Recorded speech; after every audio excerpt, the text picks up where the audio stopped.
გაგონებო მოგესალმებით. ძალიან დიდი ხანია არ ჩამიწერია ესეთი ვიდეო. ხო და დღეს ამ პარკს გადავდებ იქით. არ მინდა ეხლა რომ დავჭრა ვიდეო და ასე შემდეგ თქვენ ხო იცით მე დაჭრილ ვიდეოებს არ გიქვეყნებთ ხოლმე.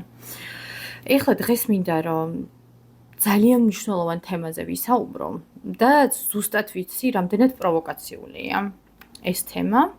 ძალიან ბევრი გოგონასთვის და განსაკუთრებით ქართველი ქალისთვის. მე ეხლა ეს ვიდეო რო გადავთარგმნო დაუშვათ და რუს ქალს რომ მოვასმენინო, ყველაფერზე დამეთანხმება და შეეცდება რომ თავის ცხოვრებაში ეს ყველაფერი ასე ვთქვათ შეიტანოს. ანუ თავის ყოველდღიურობაში. მაგრამ ქართველი ქალი, ჩვენ ვიცით ეს ქართლის დედა, შვილებზე გადაყოლილი ქალი, ქმარზე გადაყოლილი ქალი, ქალი რომელიც ხაჭაპურებს და ლობიანებს უცხობს კაცს სანამ მამაკაცი სახლში დაბრუნდება და ასე შემდეგ, ერთ სამსახურში მუშაობს, მეორე სამსახურში მუშაობს და მერე კიდე სახლში მოდის და რეცხავს და ხეხავს და ბავშვებს ხეხავს და ნუ რა ვიცი, უამრავი რაღაცა, რომ მამაკაცს შეუქმნას კომფორტი. ხო, კომფორტში ასევე ქართველი ქალისთვის მე არ ვაკნინებ ქართველ ქალს, მაგრამ მე მინდა რომ ქართველმა ქალმა საკუთარი თავის თვითშეფასება და საკუთარი თავის შეფასება ისწავლოს და მიხვდეს რეალურად ვინ არის და რას იმსახურებს. ჯერ ეს ერთი შეხედეთ თქვენ თავებს სარკეში.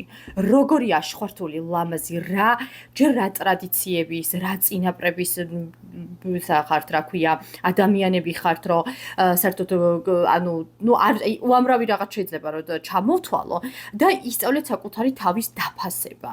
და ქალმა საკუთარი თავის დაფასება თუ არ იცის, იმას არც სხვა ქალი დააფასებს, არც ჩვილი დააფასებს, არც ქმარი დააფასებს და არც ერთი კაცი არ დააფასებს. აქედან გამომდინარე ისწავლეთ გოგოებო, ასწავლეთ თქვენ შვილებსაც და არ უთხრათ რომ შენ უნდა იყო ძალიან მაგარი დიასახლის იმისათვის რომ ქმარმა არ გიღალატოს. ან შენ უნდა გქონდეს ძალიან მაგრად აწყრიალებული სარდაფი და სახლი იმისათვის რომ ქმარმა არ გიღალატოს. ზუსტად ასეთ ქალებს ხალატობენ ჩემო ძვირფასებო. ზუსტად ისეთ ქალებს, რომლებიც პირველი, მეორე, მესამე და მე-1000 უმზადებენ კაცებს საჭმელთან დაკავშირებით, კომფორტს უქმნიან და აპრიალებენ და აბზრიალებენ და ციკლოვკებს აკეთებენ თვითონ, მუშაობენ 15800 სამსახურში იმისათვის, რომ მამაკაც ხელი შეუწყო და მე წლების შემდეგ აღმოაჩენ, რომ ამ კაცს ან შვილი ყავს სხვა ქალთან, ან სხვა ქალი ყავს, ან ღალატობდა მთელი ცხოვრება და შემდეგ და რჩებიან განადგურებულები. ამიტომ მე ჩემი დევიზი არის უმჯობესია გოგონებო ვიტიროთ, იმიტომ რომ საბოლოო ჯამში მაინც ყველა ქალი დირეს. უმჯობესია ვიტიროთ ბენტლიში, ვიდრე ვიჯდეთ ავტობუსში და მარშრუტკასა შინა და იქ ვტიროდეთ. ამიტომ ყოველთვის აირჩიეთ მამაკაცი, რომელსაც შეუძლია კარგი ცხოვრება მოგცეთ, აუცილებლად.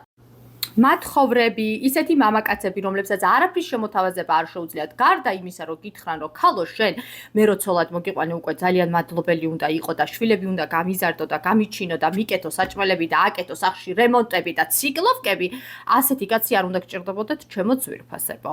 ყოველთვის მამაკაცები ძალიან მარტივები არიან. შეგიძლიათ ძალიან მარტივად თამამად და პირდაპირ უთხრათ, რაც გინდათ.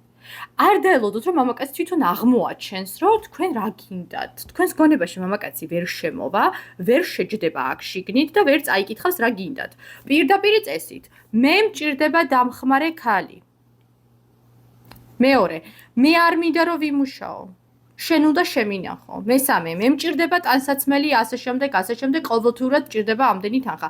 შენ შეგიძლია რომ მე ეს მომცე? თუ მამაკაცი გეტყვით, შენ ხარ მერკანტილური, ისეთი ხო ასეთი ვარ და თუ გინდი ვარ მიმიღე და თუ არ გინდი ვარ კიდე ნახვი. აი პირდაპირი მნიშვნელობით.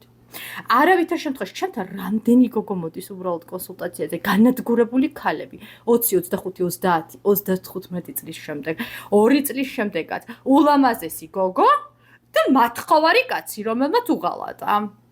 უღალატა, იმიტომ რომ ძალიან კარგი გოგო იყო, კარგი გოგოს სინდრომები მოიშორეთ ჩემო ძვირფასებო. არავის არ ჭირდება თქვენი კარგი გოგოობა.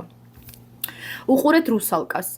მულტფილმი რუსალკა. ეს არის კარგი გოგო, რომელიც ყველაფერზე ეთანხმებოდა და თავისი აი ეს რა ქვია მაგას ხმის ტემბრი და ასე შემდეგ ვის მისცა და საბოლოო ჯამში როგორ დაასრულა, ისიც კარგად უყურეთ ამ მულტფილმს, ძალიან მნიშვნელოვანია.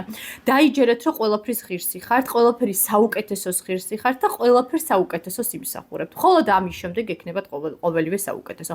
მამაკაცთან არასოდეს არ მოერიდოთ მოთხოვნას რა გინდათ თქვენ? პირდაპირ უნდა უთხრათ პირველ, მეორე, მესამე პაიმანზე. მე მინდა 1 2 3. ზდასრული, ჩამოყალიბებული, მდიდარი კაცი, რომელმაც თვითონ შექმნა თავის იმპერია, ამას ძალიან აფასებს და მამაკაცი, რომელიც ძალიან დიდი ბოდიში, მაგრამ მთელი ცხოვრება დედამის ელოდება, რომ სიგარეტის ფული გამოუგზავნოს უცხოეთიდან. აი ამ კაცს ვაფშე არ უნდა დაელაპარაკოთ. აი საერთოდ, არამც თუ აუხსნათ კიდე რა არის საჭირო და რა გჭირდებათ. საკუთარი თავის სიყვარული და საკუთარი თავის დაფასება უნდა იცოდეთ. ეხლა ვიღაცა შეიძლება გამოხდეს და მეთქოს, ой, მე თამაშენ მერკანტილური, ძალიან მერკანტილური ვარ. კი ბატონო, ძალიან და ყველა კაცი, ვინც მყოლია და არაერთი მყოლია, ყველა იყო მდიდარი და ყველა მაძლევდა ფულს და კიდევაც მომცემენ. აუცილებლად კიდევაც შემინახავენ და ყველაფერსაც გამიკეთებენ. არ გამიკეთებენ და გამოვცვლი ჰოპალაზე. აი ეგრე. გასაგებია? აქედან გამომდინარე, თუ არ გინდათ რომ საბოლოო ჯამში განადგურებულები, იმედგაცრუებულები და გაშტერებულები, აი ესეთი გაფართოებული თვალებით დარჩეთ, რომ ეს როგორ გამიკეთა, არაფერი არ გაუკეთეთ. არც საჭმელი, არც სასმელი. გინდა კვირაში ერთხელ გაგიკეთებ, დაიმსახურე და გაგიკეთებ. აი მამაკაცებმა ხო იცი, დაიმსახურე და წაგიყვან სამოგზაუროდ. უი, მართლა? ხო, მართლა. დაიმსახურე და დედა შენთან გაგიშვებ სოფელში. ფულს გაგატან 500 ლარს 3 თვის განმავლობაში რომ გეყოს სოფელში ხო ძალიან ის არის მარტივი არის პროდუქტების ყიდვა და მოწველე ძროხა და ისე შეჭამეთ შენ და შენმა შვილებმა. აი ასეთი რამე რო არ დაგემართეთ გოგოებო, გონება ყოველთვის უნდა ჩართული გქონდეთ და იმ რაღაცა უაზრო ვითომ სიყვარულობიას ნუ ეკიდებით. შეგიყვარდებათ აუცილებლად კაცი, რომელიც მოგიფრთხილდებათ, გაგიფრთხილდებათ და ყველაფერს გაგიკეთებთ. დაიმახსოვრეთ ეგ თქვენი თამოსგან. მე ვარ ძალიან პროვოკაციული life coach-ი. ძალიან პროვოკაციული და ეს არის სიმართლე და ყოველთვის ასე იქნება. ეს თქვენი სიყვარული და ეიფორია და ჰორმონები გაივლის, საბოლოო ჯამში შეგხვდებათ მერე დააქორჩებათ მათხოვარი. ეხლა არ მითხრათ ზოგიერთი ძაღლს, აუ მე არ მინდა რა, მდიდარი კაცები ძალიან ცუდად გამოიყურებიან. ერთი მაჩვენეთ, რომელი მდიდარი კაცი გამოიყურება ცუდად. ერთი ძალიან მაინტერესებს. ფული ყველაფერს ასწორებს, კბილებსაც, ფეხებს და გრეხილსაც, ღიპსაც აშორებს და ასე შემდეგ. ასე რომ მარტივად შეგიძლიათ გამოასწოროთ თუ არ მოგწონთ რამე. ეხლა, როგორ უნდა მოიზიდოთ მარტივად მდიდარი მამაკაცი, როგორ უნდა შემოიყვანოთ თქვენს ენერგეტიკულ სივრცეში და დააინტერესოთ მას, თქვენი საკუთარი თავით თუ დააინტერესოთ ეს ადამიანი, ამაზე თუ გაინტერესებთ ვიდეოს ჩაწერა, აუცილებლად ჩაგიწერთ. კომენტარები, ცუდი კომენტარები, კარგი კომენტარები, ყველაფერი შეგიძლიათ, ასე ვთქვათ, დამიტოვოთ. აბა თქვენ იცით? დროებით.